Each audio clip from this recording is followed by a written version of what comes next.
அஸ்ஸலாமு அலைக்கும் வரஹ்மத்துல்லாஹி வரகாத்துஹு. இது உங்கள் இஸ்லாம் ஆஃப் யூனிட்டி சேனல். இந்த சேனலில் பார்த்திங்கன்னா இன்றைக்கி வெள்ளிக்கிழமை நம்ம செய்ய வேண்டிய முக்கியமான 5 அமல்களை என்னங்கிறது இன்ஷால்லா நம்ம தெரிஞ்சுக்கலாம். நீங்கள் வீடியோவை முழுசாக பாருங்கள். அப்போ தான் நான் சொல்ல வர்ற விஷயம் உங்களுக்கு தெளிவாக புரியும். அதாவது வெள்ளிக்கிழமை வந்துவிட்டால் நாட்களில் சிறந்த நாள் வெள்ளிக்கிழமை, சூரியன் உதிக்கும் நாளிலும் வெள்ளிக்கிழமையும் சிறந்த நாள் என்று அல்லாஹ்வுடைய தூதர் நபிகள் நாயகம் ஸல்லல்லாஹு அலைஹி வஸல்லம் கூறினார்கள். வெள்ளிக்கிழமை வந்துட்டாலே சில முக்கியமான சுன்னத்துகளை நம்ம பின்பற்றக்கூடியவங்களாக இருக்கணும். வெள்ளிக்கிழமை வந்தால் அது என்னோட பெருநாள், அதாவது வெள்ளிக்கிழமை ஒரு பெருநாள் போன்று அன்று குளித்து அன்று நறுமணங்களை பூசிக்கொண்டு ஜிம்மாவுக்கு வேகமாக பள்ளிவாசல் செல்பவர் ஒரு ஒட்டகம், அடுத்து மாடு, ஆடு, கோழி குர்பானி கொடுத்த நன்மை பெற்றுவிடுகிறார் என்று அல்லாஹ்வுடைய தூதர் நபிகள் நாயகம் ஸல்லல்லாஹு அலைஹி வஸல்லம் கூறினார்கள். அன்னைக்கு செய்ய வேண்டிய முக்கியமான 5 அமல்களை நம்ம பார்க்கலாம். ஒன்றாவது கேட்டிங்கன்னா மகரிப், அதாவது வியாழக்கிழமை மகரிபிலிருந்தே அல்லாஹ்வுடைய தூதர் மேலே நம்ம அதிகமாக ஸலவாத் சொல்லணும். ஒரு முறை நபிகள் நாயகம் ஸல்லல்லாஹு அலைஹி வஸல்லம் மிம்பர் படியில் ஏறி முதற்படியில் வைக்கிற போது ஆமீன், 2வது படியில் வைக்கிறப்போ ஆமீன், 3வது படியில் வைக்கிறப்போ ஆமீன் என்று கூறினார்கள். அப்போ இன்றைக்கு நீங்கள் வழக்கத்துக்கு மாறாக இப்படி கூறினீங்களே யாரை சொல்ல என்று சஹாபாக்கள் கேட்டபோது நான் முதல் படியில் கால் வைத்தவுடன் ஜிப்ரீல் அலைஹிஸ்ஸலாம் வருகை தந்து கூறினார்கள். அதாவது என்னன்னு கேட்டிங்கன்னா, என்னோடய பேரை சொல்லி யார் சலவாத்து போதலையோ அவர்கள் நாசமடையட்டுன்னு சொன்னார்கள். நான் ஆமீன் சொன்னேன். 2வது ரமலான் மாதத்தை அடைந்து எவர் நோன்பு வைக்கவில்லையோ அவர் நாசமடையட்டும் கூறினார்கள். ஆமீன் என்றேன். 3வது தாய் தந்தையை பார்க்காதவர்கள், இருவரில் ஒருவர் இருந்து அவர்களை பார்க்காதவர் நாசம் ஆமீன் என்று கூறினார்கள். அப்போ நம்ம நபிகள் நாயகம் ஸல்லல்லாஹு அலைஹி வஸல்லம் அவர்கள் மீது அதிகமாக ஸலவாத் சொல்லணும். கஞ்சன் யார் என்றால் என் மீது அதிகமாக என்னோட பேர் சொல்லி ஸலவாத் சொல்லாதவன் தான் கஞ்சன் என்று அல்லாஹ்வோட தூதர் சொன்னாங்க. ஆனால் அது மட்டும் இல்லை, யார் வெள்ளிக்கிழமையின்றி நபிகள் நாயகம் ஸல்லல்லாஹு அலைஹி வஸல்லம் மீது ஸலவாத் கூறுகிறார்களோ அந்த ஸலவாத்து அல்லாஹ்வோட தூதரத்தில் பாதுகாக்கப்பட்டு மறும நாளில் அது நமக்கு சிபாரிசாக இருக்கிறது. நன்மை தீமை நிற்கும் தெராசில் அது போடப்படுகிறது. மேலும் அல்லாஹ்வோட தூதர்கிட்ட அது நமக்கு நேரடியாக காமிக்கப்படுகிறது.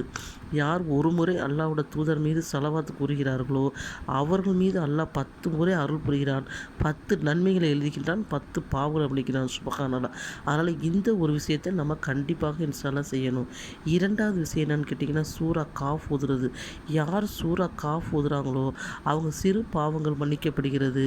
தஜ்ஜாலே வந்தாலும் அவங்க என்ன செய்ய குழப்ப முடியாதுன்னு அல்லாஹ்வோட தூதர் சொன்னாங்க. இந்த விஷயத்தை நம்ம கண்டிப்பாக செய்யணும். 3வது கேட்டிங்கன்னா, ஆண்கள் கண்டிப்பாக ஜிம்மாவுக்கு பள்ளிவாசலுக்கு ஊரில் இருந்தாலும் சரி எந்த இடத்துல இருந்தாலும் ஜிம்மாவுக்கு பள்ளிவாசலுக்கு செல்லணும். அல்லாஹ்வோட தூதர் சொன்னாங்க, யார் வெள்ளிக்கிழமை வந்துவிட்டால் அன்று குளித்து நறுமணங்களை பூசிக்கொண்டு நல்ல ஆடைகளை அணிந்து கொண்டு பள்ளிவாசலுக்கு செல்கிறாங்களோ அவங்களுடைய 10 நாள் சிறு பாவங்கள் மன்னிக்கப்படுகின்றன. மேலும் பள்ளிவாசலில் வெள்ளிக்கிழமை வந்துட்டால் மலக்குமார்கள் பள்ளிவாசல் ஒவ்வொரு இடத்துலையும் முகட்டிலையும் நின்று என்ன செய்கிறாங்கவா, முதலில் வருபவர்களை அதாவது அஜர்த்து இமாம் மிம்பர் படியில் ஏறுற வரைக்கும் நன்மை தீமை என்ன செய்கிறாங்க, அவங்க வர்றதை அவங்க பேரை எழுதிக்கிட்டே இருக்காங்க. அதனால் நம்ம என்ன செய்யணும், எவ்வளோ சீக்கிரம் பள்ளிவாசலுக்கு செல்லணுமோ சென்று அங்கு குர்பானி கொடுத்த நன்மையை ஆண்கள் பெறணும். அந்த ஜிம்மா தொழுகை மிஸ் பண்ணிடக்கூடாது.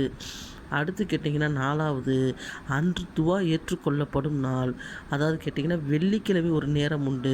அந்த நேரத்தில் ஒரு அடியான் எதை கேட்டாலும் அல்லாஹ் தரக்கூடியவனாக இருக்கான் என்று அல்லாஹ்வோட தூதர் சொன்னாங்க. எந்த நேரம் என்று குறிப்பிடவில்லை. நம்ம என்ன செய்கிறோம், பெரும்பாலும் ஜிம்மா நேரம் நினச்சிக்கிறோம். ஆலிம்கள் சொல்கிறாங்க அசருடைய நேரமாக இருக்குன்னு. அதனால் அந்த நேரத்தை ஆண்கள் பெண்கள் இருவருமே மிஸ் பண்ணிடாமல் என்ன செய்யணும், அந்த நேரத்தில் அதிகமாக துவா செய்யக்கூடியவங்களாம் இன்ஷால்லாஹ் இருக்கணும். 5வது என்னன்னு கேட்டிங்கன்னா, அன்றைக்கி அல்லாஹ்விடத்தில் எல்லா நாளும் நம்ம பாவ மன்னிப்பு கேட்கணும். வெள்ளிக்கிழமை என்ன செய்யணும், அதிகமாக அல்லாஹ்விடத்தில் பாவ மன்னிப்பு கேட்கக்கூடியவங்களாக இன்ஷால்லாஹ் இருக்கணும். இந்த 5 அமல்களையும் நம்ம செய்ய தவறக்கூடாது. வெள்ளிக்கிழமை இந்த 5 அமல்கள் நம்ம செய்ய தவறிவிட்டால் நம்மளை போல் ஒரு நஷ்டவாளி யாருமே இருக்க முடியாது. அதனால் இன்ஷால்லாஹ் வெள்ளிக்கிழமை நம்ம என்ன செய்யணும், இந்த விஷயங்கள் ஆண்களாக இருக்கட்டும் பெண்களாக இருக்கட்டும் பருவமடைந்த அனைவருமே குளித்து நல்ல ஆடை அணித்து நறுமணம் பூசி என்ன செய்யணும், பள்ளிவாசலுக்கு சென்று சூரா காஃப் ஓதணும். அது மட்டும் இல்லாமல் ஸலவாத்து, துவா, அல்லாஹ்விடத்தில் பாவ மன்னிப்பு இதெல்லாம் அதிகமாக செய்யணும். வசதி இருந்தால் தானம் தர்மம் சதக்காவும் செய்யலாம். இந்த மாதிரி விஷயங்களை நம்ம செய்யக்கூடியவங்களாக இன்ஷால்லாஹ் இருக்கணும். அல்லாஹ் சுப்ஹானஹு வ தஆலா இந்த 5 அமல்களை செய்யக்கூடிய பாக்கியத்தை நம்ம அனைவருக்கும் தந்தருள்வானாக. ஆமீன் ஆமீன் யா ரப்பல் ஆலமீன். அஸ்ஸலாமு அலைக்கும் வரஹ்மத்துல்லாஹி வரகாத்துஹு.